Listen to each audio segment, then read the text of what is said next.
Hello, it is Wednesday, May 10th, 2023. I'm Chris Remo, and welcome back to the New York Times Crossword Daily Solve. It is a Wednesday puzzle today, which means a mid-week, mid-difficulty themed crossword, so it shouldn't be too challenging, but maybe a bit of a step up from yesterday and the day before. In any case, this midweek edition of the Daily Solve has been brought to us by Bradley Pirtle, Alex, Laura Sexton, and, as always, the invaluable Timothy Mark and the indomitable Showmaster. So thank you so much to the 5 of them, benefactors of the Daily Solve Patreon campaign, for your generous support. You are sustaining this channel, keeping this whole thing going. For that, I'm very appreciative. Thank you for your contributions and your generosity. And if you, too, would like to become a patron and help support this channel, you can head over to patreon.com/dailysolve or click the link in the description field, and you can get access to all of the bonus videos that have gone up on the channel to date, as well as the new ones that go up each week. Of course, as a benefactor, you also get the Daily Solve Let's Check the Crosses mug. So thank you if you are a patron at any level. I really do appreciate that. And thank you if you ever have been. And you can also subscribe to the YouTube channel. Please do so if you enjoy these videos, would like to be notified about them on a regular basis. And then you can also join the Daily Solve Discord chat server. There's a link in the description field to that as well. All right, let's get on to today's crossword. This is the 19th or 20th puzzle by Victor Barocas, and it was edited, as always, by Will Shorts. So, like I said, it's a themed puzzle. We'll have some sort of theme. Don't yet know what that is, but let's start solving, and we'll find out. To toot one's own horn is to brag, presumably. But let's put it in and look at the crosses and see if that holds up. A modern journal could be a blog, right? An online journal, a weblog from which blog is contracted, and rapturous review is a rave review.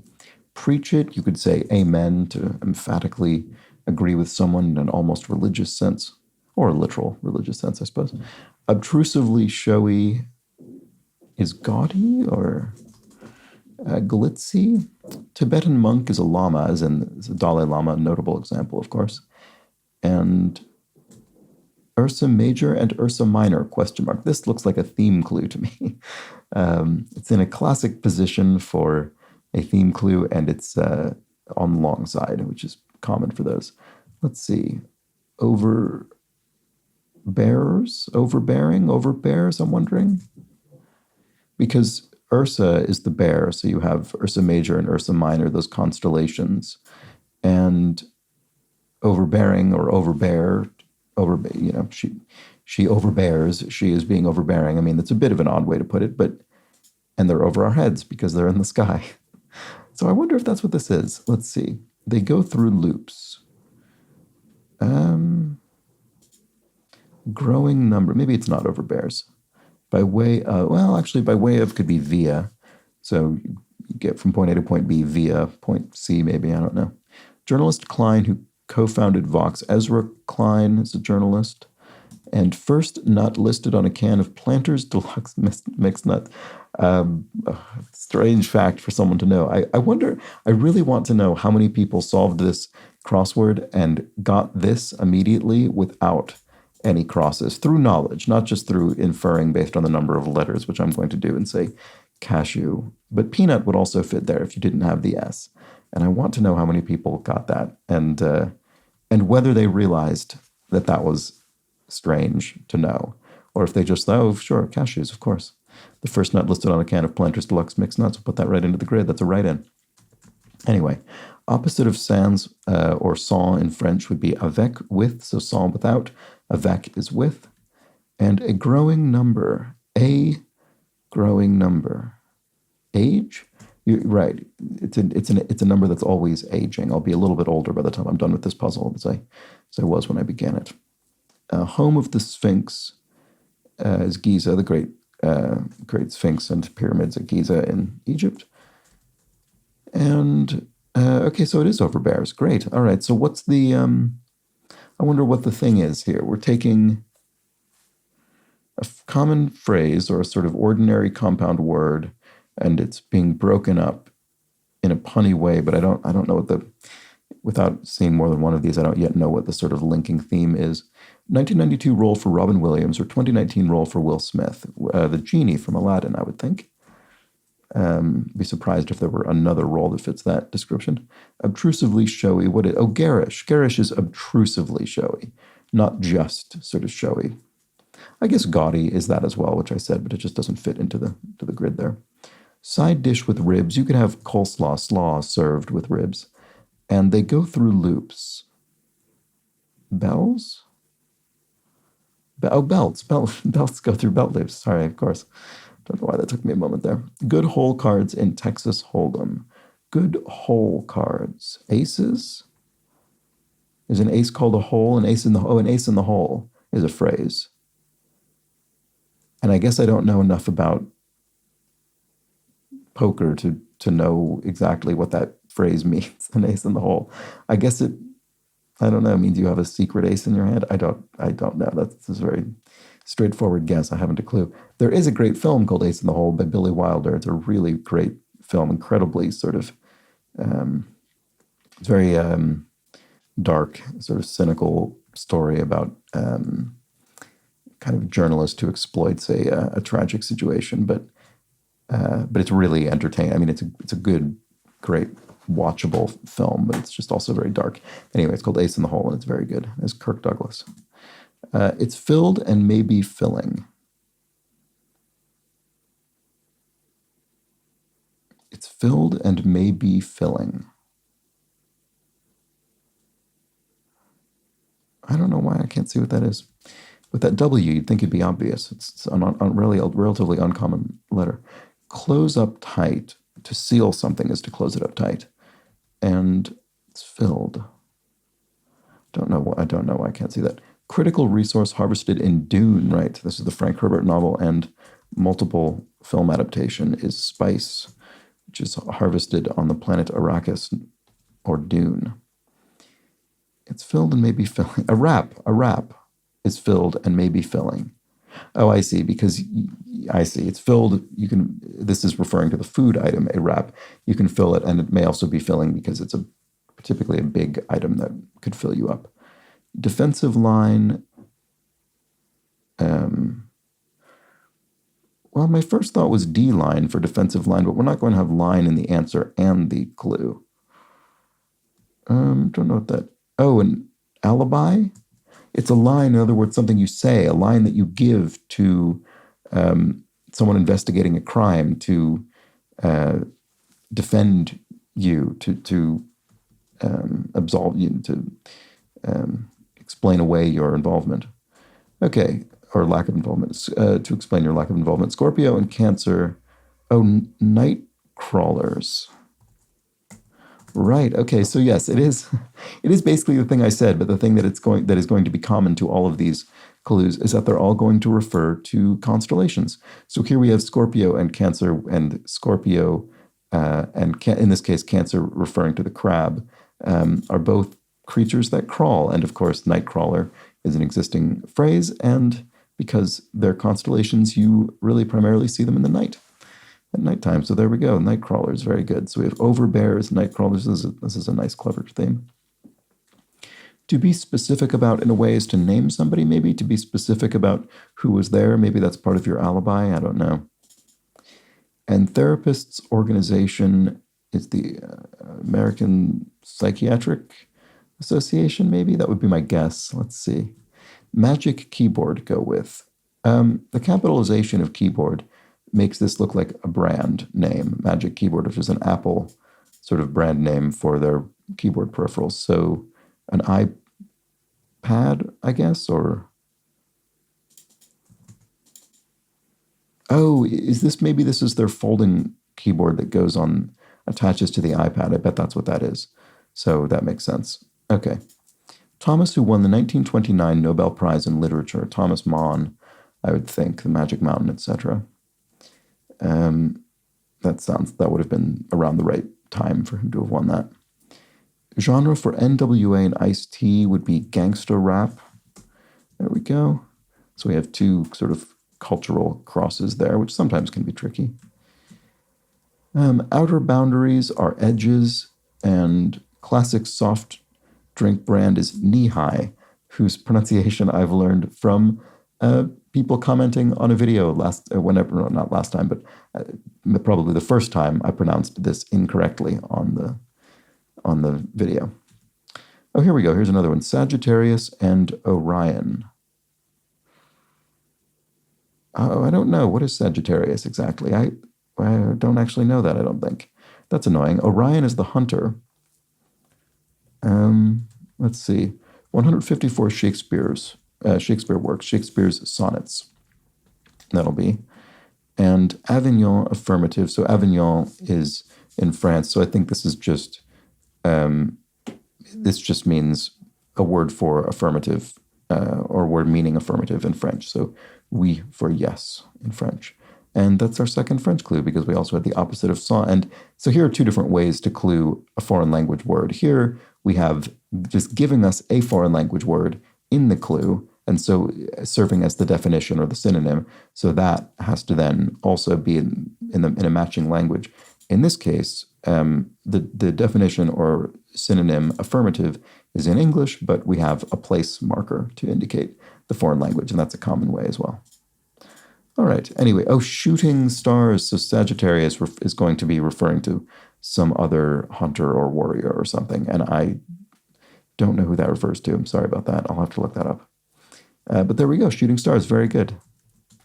And Big Apple Educational System, the City University of New York, maybe, CUNY. That seems likely to me. And so, ergo, therefore, thus. And Tupperware lid sound, a burp? Is that something people call that? I suppose. If you're sort of pushing out the last bit of air in the airtight container to try to, obviously you're not going to create a true vacuum seal, but to try to approximate that, maybe there's kind of a burp as you let that out. I don't know. Or push the air out, I should say. Intimidate in a way without is... Oh, I see. To psych out. To psych someone out. Psych. Which is also where the phrase psych comes from. When you sort of, psych somebody out, you say something that you know not to be true, and then say psych it. I've noticed people online below a certain age for whom presumably this word the contraction is so common now that they are not aware of its kind of origin from the concept of psychology or psychological, that they spell it S-I-K-E, and that seems to be so common that I suspect in the not too distant future that's going to become a sort of dictionary word, or at least a word referred to as slang in dictionaries. S-I-K-E, I don't know, we'll see. Okay, something to perform tricks with is a yo-yo, and a Tundra, for one, is a Toyota, is a model of Toyota truck, I guess. Tundra, I think. Modern lead-in to squat. You could cyber squat, which refers to, at least the version of this that I'm aware of, refers to buying a domain name with a, containing a word or a brand name that you think someone's going to want speculatively, basically hoping that they'll buy it from you. Okay, forehead. Your brow. You could mop your brow, your forehead. She's found in She Loves Me Not. Okay, so this will probably be a name spelled inside of, yes, we can see spelled inside of the phrase She Loves Me Not is the name Esme. So there we go for Esmeralda. Cattail, e.g., I'm not sure what that's referring to. What about this? Pegasus, right. Okay, so a horse, obviously.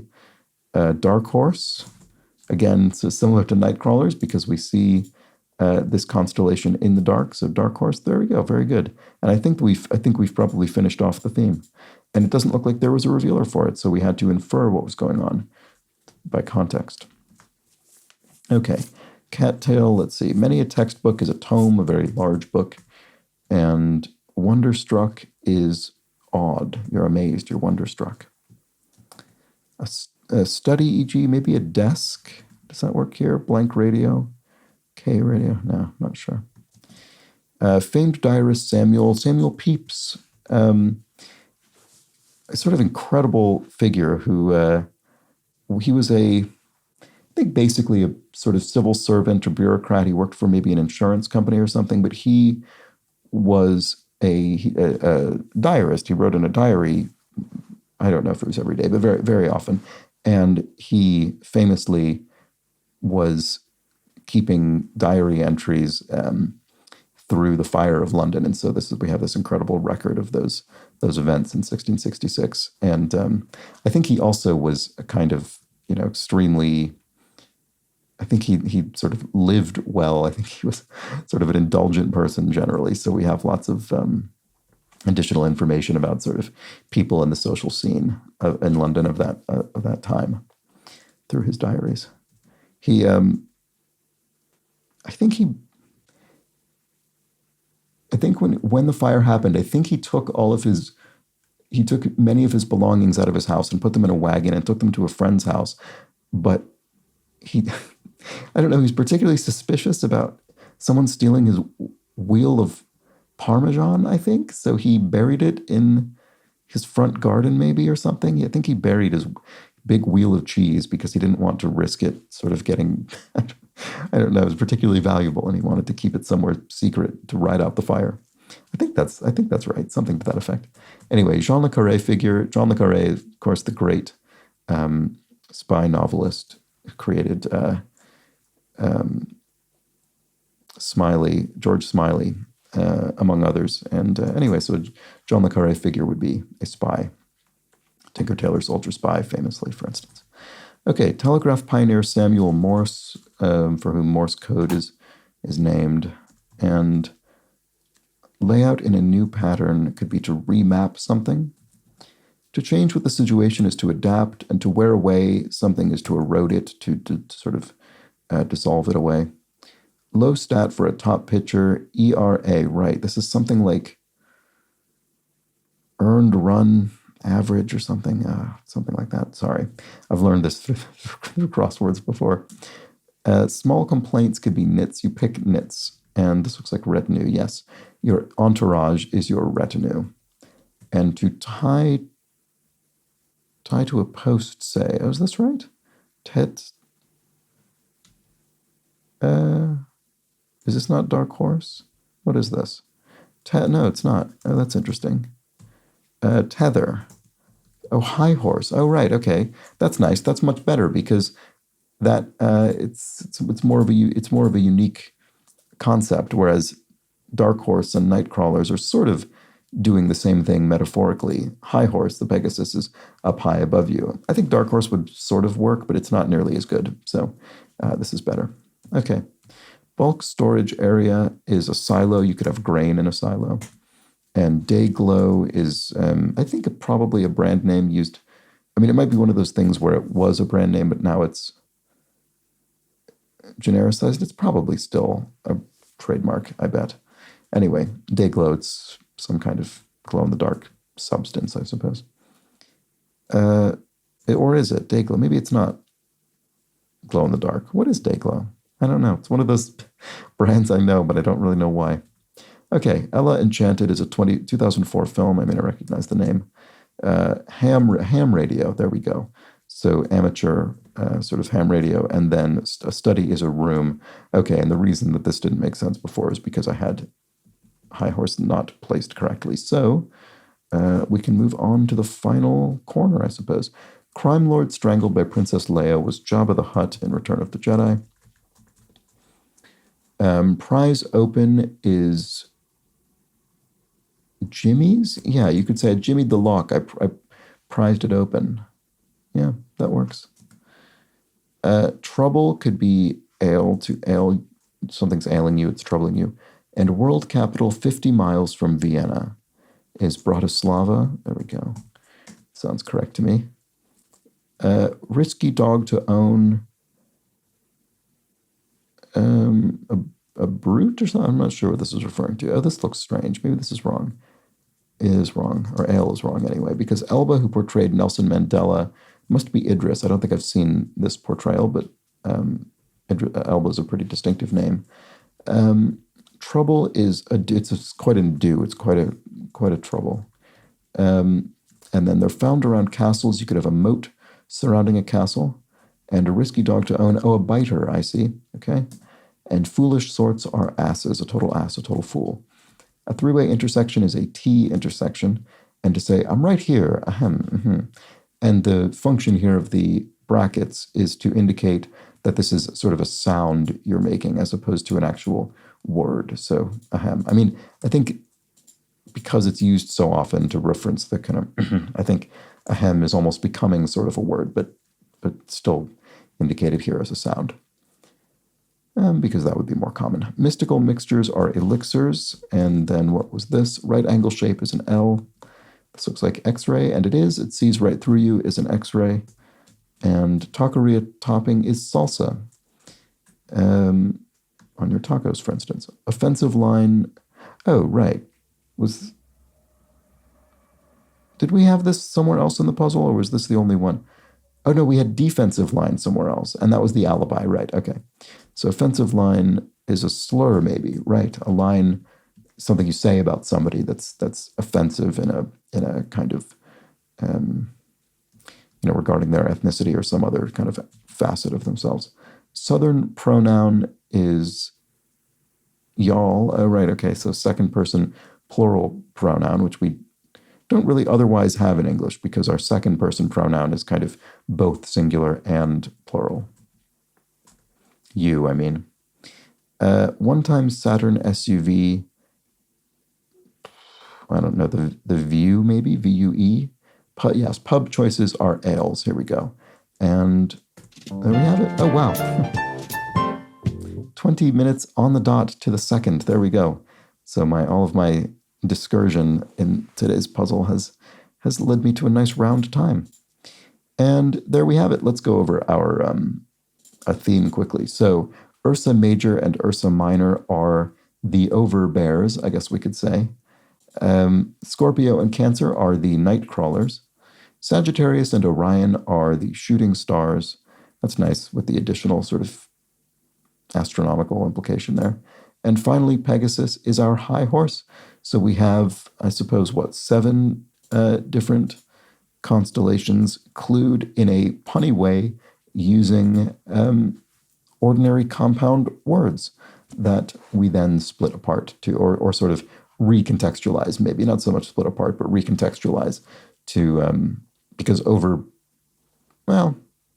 I guess they are being split apart. The overbears, the night crawlers, the shooting stars, and the high horse. In any case, the point is we're recontextualizing these phrases to describe constellations. Very clever. And a nice, I think, well-tuned Wednesday puzzle, difficulty-wise. It was relatively approachable still. And that's that.